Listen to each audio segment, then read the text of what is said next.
সভায় ৬৩ পরিবারের ১৬৭ জন বাঙালি ভোটার আপনার বিশেষ করে বিজেপি দলের ১৬৭ ভোটারের মধ্যে ১০০রও বেশি বিজেপি দলের ভোটার সেখানে আমাদের দলে যোগদান করেছে।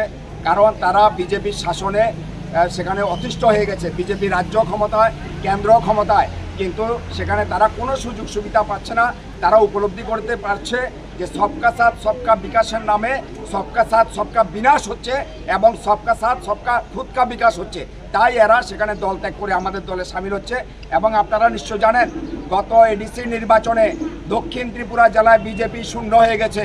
আমরা তাদেরকে 00-তে পাঠিয়ে দিয়েছি এবং আমরা আজকের এই সভা থেকে ঘোষণা করতে চাই আগামী ভিলেজ কমিটি নির্বাচনে টিপ্রামথা দল সবকটি আসনে জিতবে এবং বিজেপি 00 যাবে এবং 2028-এর বিধানসভা নির্বাচনও এই দক্ষিণ ত্রিপুরাতে বিজেপি 00 হয়ে যাবে। সবকটা সিট টিপ্রামথা আনা সে দখল করবে।